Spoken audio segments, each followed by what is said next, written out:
Off His Rockers is very sweet. This is a 1992 Disney animation about a rocking horse who is trying to get the attention and affection of a young boy who used to love riding him, who used to spend time on this rocking horse. But now this boy has discovered video games, and is obviously spending a lot of his time in front of the television. Can this rocking horse convince the boy that sometimes the simpler toys that don't incorporate technology are the ones that we love the most?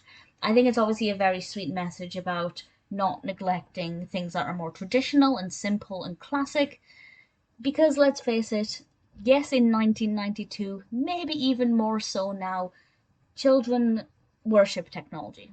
Let's face it. I was about 10 years old when I got my first computer and my first Game Boy, so I kind of was part of the last generation who grew up not really knowing what technology was until I hit double figures.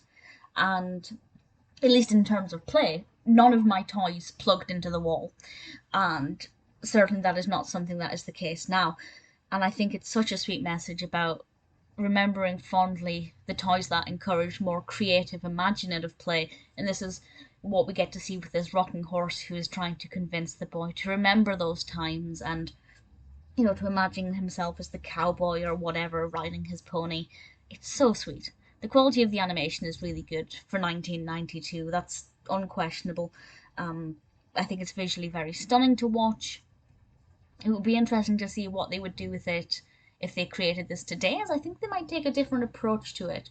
But certainly as a product of its time, I think it works really well. It gets the message across very well, almost early as well, because 1992 wasn't quite the video game generation. It was just creeping in there, certainly towards the extent that it is now. And I think Disney were a little bit ahead of the curve there. Off His Rockers is definitely worth watching. It's a really sweet animation with a lovely message, and I thoroughly enjoyed it.